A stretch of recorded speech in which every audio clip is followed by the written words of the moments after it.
रामवृक्ष बेनीपुरी रचना माटी की मूर्ति प्रकाशन वर्ष 1946। अब तक हम देख चुके हैं रज़िया, बलदेव सिंह, सरजू भैया, मंगर, रूपा की आजी, देव, बाल गोविंद भगत, भोजी, परमेसर, बैजू मामा, सुभान खां। आज हम अंतिम जो है शब्द चित्र पढ़ने जा रहे हैं, जो है बुधिया का। एक छोटी सी पिठिया फुदकती हुई आकर चमेली की ताज़ा नरम नरम पत्तियों को ताबड़तोड़ नोचने और चबाने लगी। उस दिन तक मुझ में वह कलात्मक प्रवृत्ति नहीं जगी थी कि उस नन्हे खूबसूरत जानवर का वह फुदकना, अपने लंबे कानों को फटफटाते हुए पत्तियों का वह नोचना, फिर चौकन्नी आंखों से इधर उधर देखते हुए लगातार मुंह चलाना, और जब तक शायद माँ की याद में मैं चिल्ला उठना, मैं विस्मय विमुग्ध होकर देखता सुनता रहा। उस दिन तो सबसे बड़ी ममता थी उस चमेली पर, जिसकी कलम मैं दूर के गांव से लाया था, जिसे मैंने अपने हाथों रोपा और सींचा था, जिसकी एक एक पत्ती निकलते देखकर मैं फूला नहीं समाता था। इस छोटी सी दुष्ट पिटिया ने सब सत्यानाश में मिला दिया।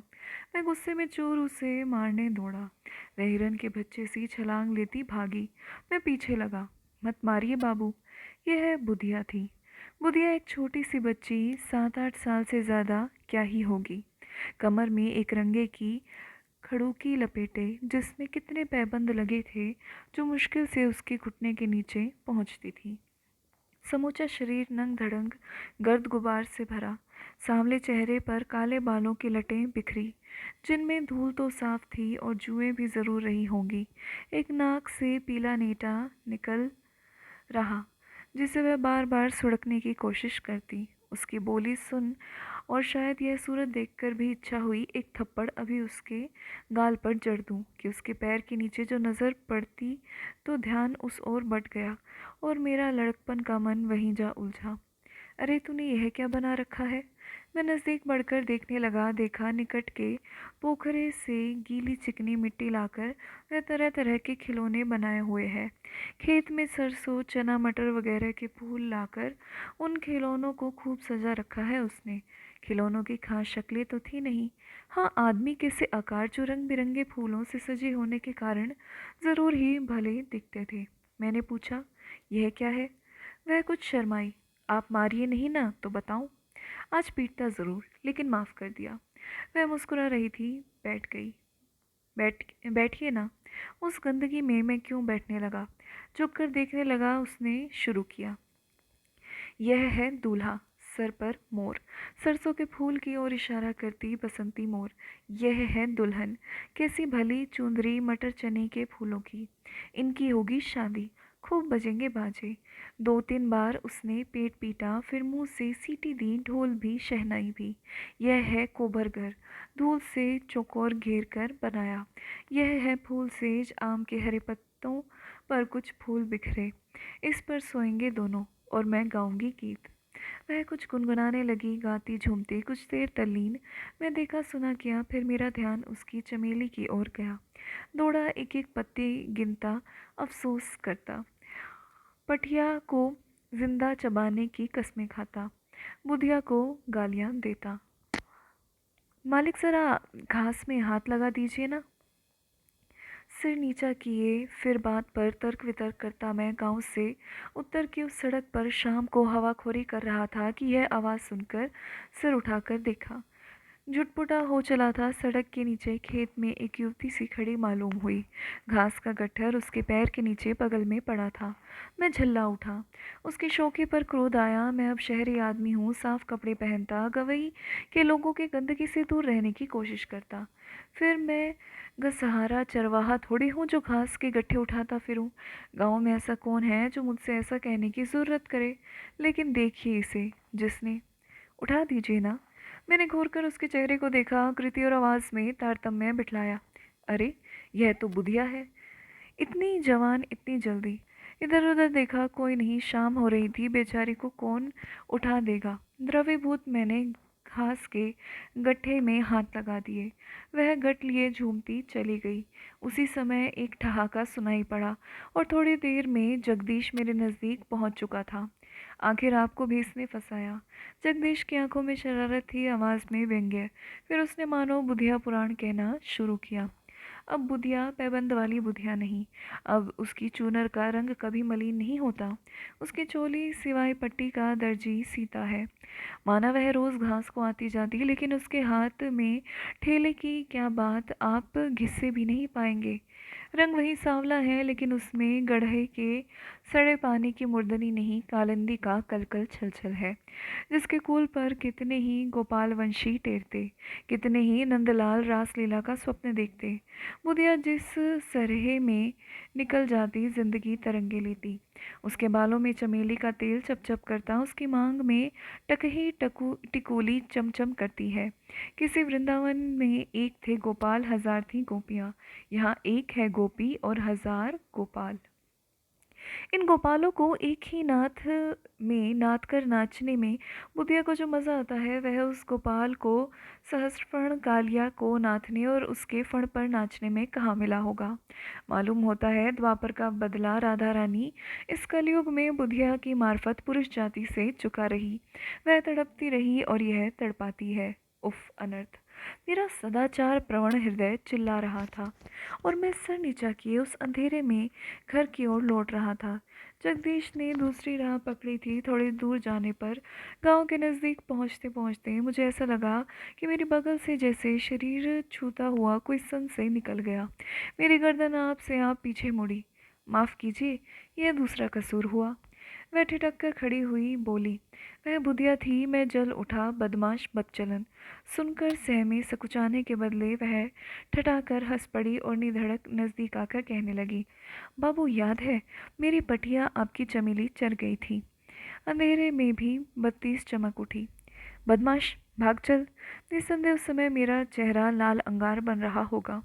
और वह दूल्हा दुल्हन, वह कोहबर, वह फूल सेज और वह गीत। गीत सुनिएगा बाबू।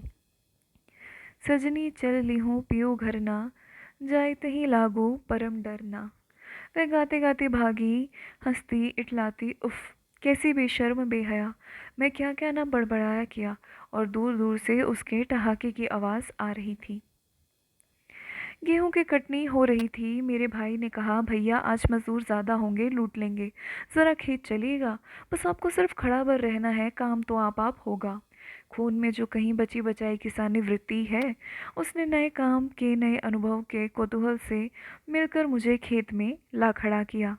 एक पहर रात से ही, जिसमें गेहूं की पकी बालियां डंठल से ही झड़ न जाए, चांदनी चांदनी में जो कटनी हो रही थी वह ख़त्म हो चली थी। बोझे बांधे जा रहे थे। मजदूर बोझे बांधते, उनकी स्त्रियां और बच्चे गिरी हुई बालियों को अपने लिए चुनते। गिरी हुई बालियों के बहाने कहीं पसही को ही न चुन ले, इसीलिए मेरी यह तैनाती हुई थी। मैं एक जगह खड़ा चौकसी से अपनी ड्यूटी दे रहा था, लेकिन खेत के कोने पर मुझसे दूर एक मजदूर के पीछे एक अधेड़ स्त्री और उसके कई बच्चे ताबड़तोड़ बाल चुन रहे और मैं कहूँ कुछ फाउल प्ले कर रहे थे। कौन औरत है? तू क्या कर रही है? मेरी ऊंची आवाज़ को औरत ने जैसे सुनकर भी नहीं सुना। हाँ, उसका मर्द शायद उसे डांट रहा था, ऐसा लगा। एक बार, दो बार, तीन बार। अपनी अवज्ञा देख गुस्से में चूर मैं उस ओर बढ़ा। मुझे उस ओर बढ़ते देख उसके चारों बच्चे, जो 6 वर्ष की उम्र के अंदर के ही होंगे, उस स्त्री के समीप आ गए। छोटे ने, जो 1.5 वर्ष का होगा, गुड़क कर उसके पैर पकड़ लिए। कुछ अलग ही से मैंने डांटा, तू क्या कर रही है रे? अब ये एक यहाँ सीखने की चीज़ है कि जो लेखक होता है ना, वो सारी डिटेल नहीं देता। सामाजिक समस्याओं को बिल्कुल साफ और सपाट शैली में लिखने के बजाय जो ये बात है कि 4 बच्चे थे जो 6 वर्ष की उम्र के अंदर होंगे, तो ऐसी ऐसी छोटी डिटेल से भी काफ़ी कुछ हमें समझने और सीखने को मिलता है। आगे, हाथ से चुनने का काम जारी रखते हुए ही झुके झुके उसने मुंह फेर कर मेरी ओर देखा और बोली, सलाम बाबू। ये है कौन? अरे बुधिया। यह बुधिया है जो कभी खड़ूकी पहनी थी, कभी जिसकी चूनर नहीं मलिन होती थी। उफ, यह क्या हुआ? उसका वह बचपन, उसकी वह जवानी और यह, हाँ, बुढ़ापा ही तो। फटा कपड़ा, चोली का नाम नहीं, बाल बिखरे, चेहरा सूखा, गालों के गड्ढे, आंखों के कोटर। और तो और जो कभी अपनी गोलाई, गठन और उठान से नौजवानों को पागल बना दे, उसके वे दोनों जवानी के फूल, जब वह झुकी बाल चुन रही है, बकरी के थन से लटक रहे, निर्जीव निस्पंद। बुधिया, हाँ बाबू। मुंह फेर कर मेरी ओर सूखी मुस्कुराहट से देख और काम में लगी रही। तब तक उसका आदमी बोझे बांध चुका था। उसने पुकारा, जरा इधर हाथ लगा दे। इसी बातों से हमें कितना कुछ पता चलता है कि वो पोषण सही से ना मिलना, गरीबी और उसके जीवन का जो एक दुखद घटना है, वो सब कुछ हमें इतनी छोटी छोटी डिटेल से पता चलता है। बुधिया बाल चुनना छोड़ छाड़ कर खड़ी हुई और मेरी ओर देख फिर एक हल्की मुस्कुराहट ले और बढ़ी। मैंने उसके तनकर खड़ा होते ही देखा, उसका पेट बाहर निकला है, पैर उठ नहीं रहे। ओह, यह है, गर्भवती है। तू ठहर, मैं बोझा उठाए देता हूँ, मैंने कहा। ना बाबू, आपसे बोझ उठाने को नहीं कहूँगी, आप नाराज़ हो जाते हैं। उसके आगे के दो दांत अजीब करुणा बरसाते चमक पड़े। मुझे धक सा लगा, पुरानी बात याद आ गई। वह संध्या, वह घास का गट्ठर, बुधिया का निवेदन, जगदीश का व्यंग्य, मेरी बौखलाहट, उसका पागलपन। उसी समय उसका छोटा बच्चा रो उठा। वह उसकी ओर लपकी और मैं सीधे उसके आदमी के पास पहुंचा। बोझा उठा दिया। वह हट्टा कट्टा जवान बोझा लेता झूमता चलता बना। इधर बच्चे के मुंह में सूखा स्तन देती, पुचकारती, दुलारती, हलराती बुधिया बोली, बाबू आपके क्या बच्चे हैं? ये बड़े दुष्ट हैं बाबू। देह बर्बाद करके भी इन्हें चैन नहीं, ये तंग कर मारते हैं। बाकी तीन बच्चे भी उससे सटे खड़े थे। एक की देह पर हाथ फेरती, एक की पीठ ठोकती, एक पर आंखों से ही प्यार उड़ेलती, गोद के बच्चे को थपथपाती। स्थिति में ही मस्त वह क्या क्या मुझसे बकती रही। मैं एकटक उसकी ओर देखता रहा, आंखें उसकी ओर देखती, दिमाग अपना काम किए जाता। हाँ, बरसात बीत गई, बाढ़ खत्म हो गई, अब नदी अपनी धारा में है, शांत गति से बहती। ना बाढ़ है, ना हाहाकार, कीचड़ और खरपात का नाम निशान नहीं। शांत निस्तब्ध गंगा मेरे सामने महान मातृत्व है, वंदनीय, अर्चनीय।